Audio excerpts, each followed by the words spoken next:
খিলঞ্জীয়া যুৱতীক ধৰ্ষণ কৰিব, বাৰে বাৰে ন্যায় আমাক খিলঞ্জীয়া যুৱতীক ধৰ্ষণ কৰি হত্যা কৰিব, এই কাণ্ডত আমি চাই থাকিব নোৱাৰো।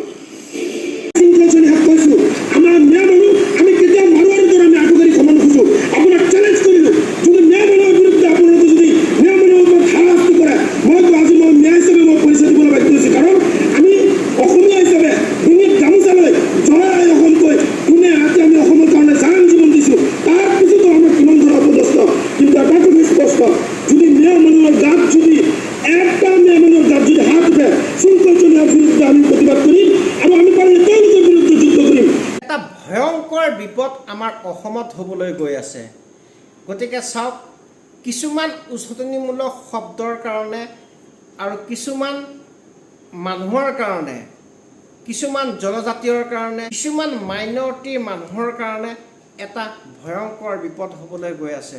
গতিকে হাই হেল্ল' নমস্কাৰ, welcome back to my YouTube channel.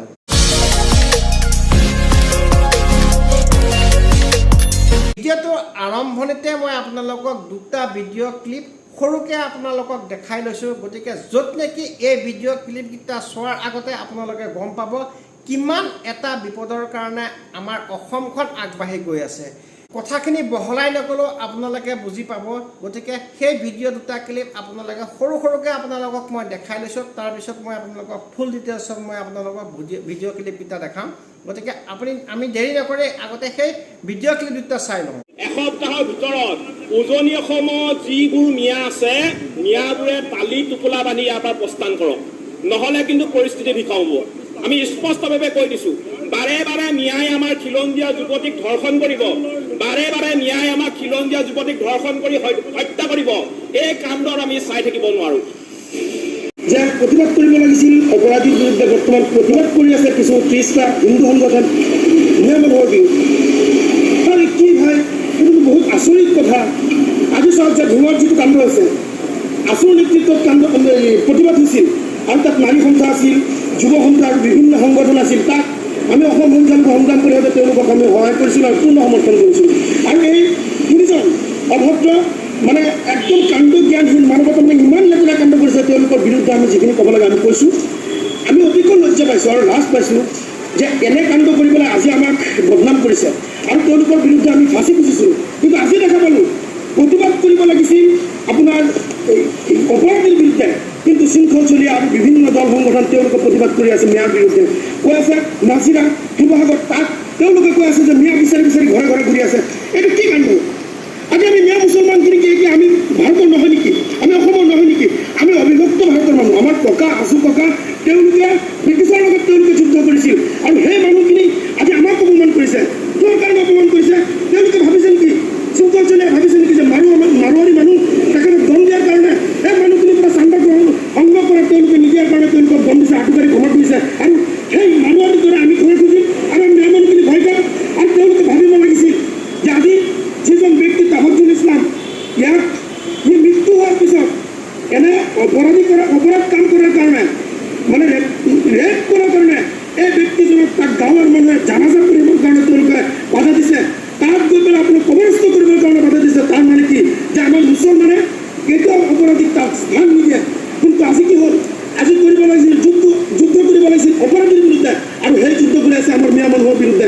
মই শৃংখলচলীয়াক কৈছোঁ, আমাৰ মিয়া মানুহ আমি কেতিয়াও মাৰোৱাৰীৰ দৰে আমি আগবাঢ়ি ক্ষমা নোখোজো। আপোনাক চেলেঞ্জ কৰিলোঁ, যদি ন্যায় মানুহৰ বিৰুদ্ধে আপোনালোকে যদি ন্যায় মানুহৰ ওপৰত হাৰাশাস্তি কৰে, মইতো আজি মই ন্যায় হিচাপে মই পৰিচয় দিবলৈ বাধ্য হৈছোঁ। কাৰণ আমি অসমীয়া হিচাপে ডিঙিত গামোচা লৈ জয় অসমকৈ কোনে ৰাতি আমি অসমৰ কাৰণে জান জীৱন দিছোঁ, তাৰ পিছতো আমাৰ কিমান ধৰা অপদস্থ। কিন্তু এটা কথা স্পষ্ট, যদি ন্যায় মানুহৰ গাত যদি একটা ন্যায় মানুহৰ গাত যদি হাত উঠে, শৃংখলজনীৰ বিৰুদ্ধে আমি প্ৰতিবাদ কৰিম আৰু আমি পাৰিলে তেওঁলোকৰ বিৰুদ্ধে যুদ্ধ কৰিম।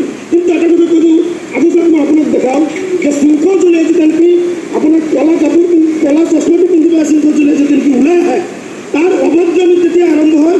আৰু মই আপোনাক দেখাওঁ এজন মদাহী মানুহৰ পৰা আমি আৰু কি বিচাৰিব কৰোঁ।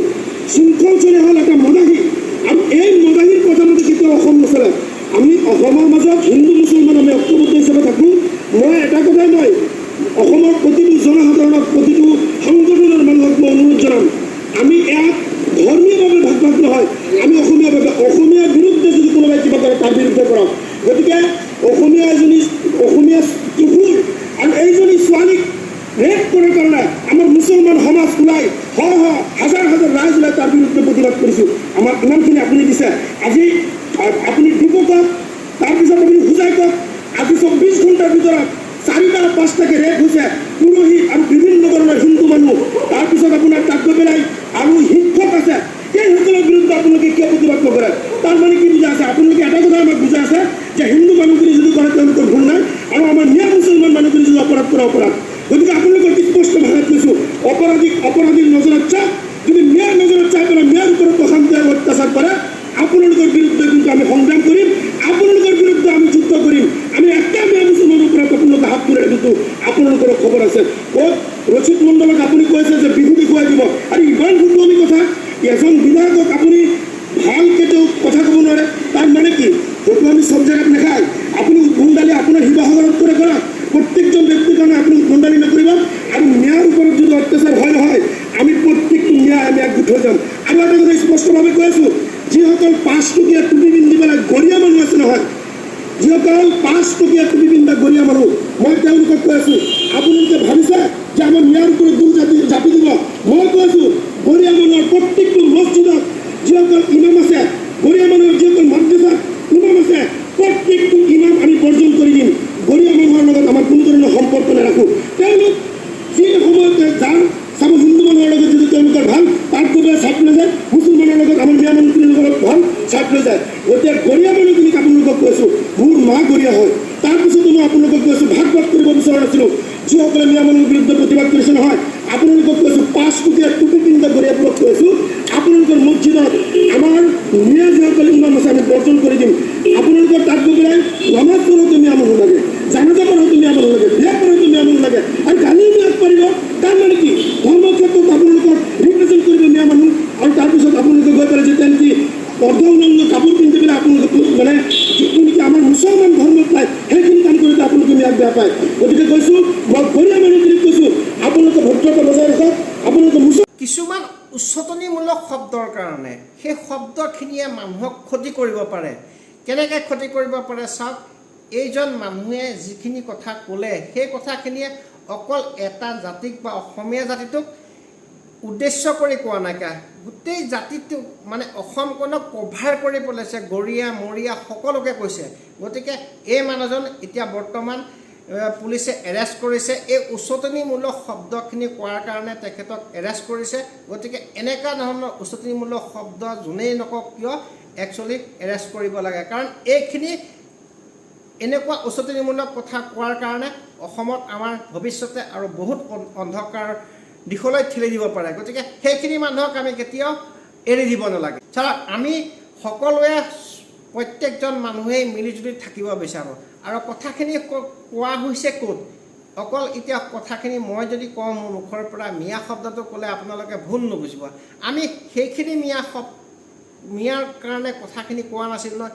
যিখিনি মিয়া বংগোপৰ দেশৰ পৰা আহিছে, একচুৱেলি বাংলাদেশী হয়, কোনো ইয়াত স্থায়ী নাইকিয়া, কোনো বাসিন্দা নাইকিয়া, সেইসকলৰ বিষয়ে কোৱা হৈছে। গতিকে সেইসকল মানুহে আপুনি চাওক, টাউন এৰিয়াত গ'লেও সৰু সৰু জুপুৰি ঘৰ বনাই পেলাই কিমান এটা পৰিৱেশ নষ্ট কৰিছে, সেইখিনিৰ ওপৰতহে এই কথাখিনি কোৱা হৈছিলে। কিন্তু আমাৰ ইয়াত যিখিনি স্থানীয় মুছলমান মানুহ আছিলে সেইখিনি মানুহে হয়তো ভুল বুজিছে, কিন্তু কথাখিনি সেইটো নহয়। সেই কথাখিনি হৈছে অকল বাংলাদেশৰ পৰা অহা যিখিনি ৰোহিংগীয়া হওক বা যিখিনি আমাৰ ভাৰতৰ স্থান নাইকিয়া সেইখিনি মানুহৰ বিষয়েহে কোৱা হৈছে। গতিকে সেইখিনি মানুহৰ কাৰণে অকল হিন্দুৰ মানুহখিনিৰ কাৰণে অসুবিধা নহয়, হয়তো আপোনালোকৰ মুছলমান মানুহখিনিৰ কাৰণেও অসুবিধা হ'ব পাৰে, কাৰণ বদনাম কৰ্ম কৰিব সেইসকল লোকে আৰু বদনামত পৰিব আপোনালোক। গতিকে আপোনালোকে এইখিনি ক্ষেত্ৰত সকলোকে সহায় সহযোগিতা আগে বঢ়াব লাগে। গতিকে উচতনিমূলক শব্দ কৈ পেলাই বা ব্যৱহাৰ কৰি পেলাই অসমৰ পৰিস্থিতি আপোনালোকে বিনষ্ট কৰিবলৈ নাচাব। গতিকে হাই হেল্ল' নমস্কাৰ। আপোনালোকে যদি মোৰ এই ভিডিঅ'টো ভাল পাইছে লাইক কৰিব, কমেণ্ট কৰিব, কাৰণ মই কাৰো হৈ কথা কোৱা নাই, উমহতীয়াকৈ কথা কৈছোঁ। হয় হিন্দু মানুহেও ক'ব পাৰে, মুছলিম মানুহেও ক'ব পাৰে, কিন্তু উচতনিমূলক শব্দখিনিহে সকলোকে ক্ষতি কৰিব। গতিকে সেই কথাখিনি আপোনালোকে মনোযোগ দি পেলাই সকলোকে ইজনে সিজনক সহায়ৰ হাত আগবঢ়াব লাগে। গতিকে পৰিস্থিতি বহুত বেয়ালৈ গৈ আছে। গতিকে এনেকুৱা এটা পৰিস্থিতিত আপুনি মই হয়তো আমি জীয়াই থকাৰ ইয়াত অধিকাৰী নাথাকিব পাৰে। গতিকে এনেকুৱা এটা ডাঙৰ পৰিস্থিতি হ'বলৈ দিব নালাগে। গতিকে আমি সকলোৱে মিলি পেলাই এই পৰিস্থিতিখিনি মোকাবিলাহে কৰিব লাগে। কিমান এটা ডাঙৰ কৰ্ম হৈ গৈছে, আপোনালোকে চাগে ধিঙত হৈ গ'ল, কিমান এটা অপকৰ্ম হৈ গৈছে। এজনী সৰু ছোৱালীক দলবদ্ধ ধৰ্ষণ কৰি পেলালে। গতিকে সেইখিনিও ক্ষেত্ৰত আপোনালোকৰ মুছলমান সম্প্ৰদায়ৰ মানুহখিনিয়ে তাতো বিহিত ব্যৱস্থা লৈছে। জানাজা দিবলৈ আপোনালোক কোনো মানুহ যোৱা নাই, সমাজৰ পৰা নিষ্ক্ৰিয় কৰি ৰখাইছে। বিৰাট ভাল কাম কৰিছে সেইটো, কাৰণ দোষী সদায় দোষীয়েই, হিন্দুৱেই হওক বা মুছলিমেই হওক। গতিকে এইখিনি ক্ষেত্ৰত যেনেকৈ আপোনালোকে আগবঢ়াইছে, কিন্তু সেই বাহিৰৰ পৰা অহা কিছুমান অনা অসমীয়া বা অনা অসমীয়া শব্দটো পটককৈ মুখৰ পৰা ওলাই গৈছে, যিবিলাক আপোনালোকৰ জাতিগতৰ বাংলাদেশী বা ৰোহিংগীয়া হয়, সেইসকলক অকণমান সাৱধানতা অৱলম্বন কৰাৰ প্ৰত্যেকৰে প্ৰয়োজন। কাৰণ সিহঁতে কোনো এখন দেশত শান্তিৰে থাকিব পৰা নাই। আনকি আপোনালোকে চাওক, বাংলাদেশতো তেখেতসকলে শান্তিত থাকিব পৰা নাই। শান্তিত থাকিব নোৱাৰি সেইখন দেশৰ ত্যাগ কৰি পেলাই আমাৰ ভাৰতবৰ্ষত আহিছে। ভাৰতবৰ্ষতো আহি পেলাই কি কৰিছে, আমাৰ ভাই সকলোৰে মাজত এটা বিভেদ সৃষ্টি কৰিছে।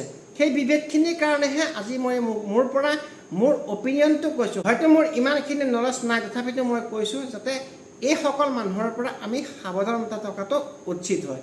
যদি আপোনালোকে মোৰ এই ভিডিঅ'টো ভাল পাইছে, লাইক কৰিব, কমেণ্ট কৰিব আৰু শ্বেয়াৰ কৰি দিব, যাতে আমি সকলোৱে মিলিজুলি একেলগে থাকিব পাৰোঁ।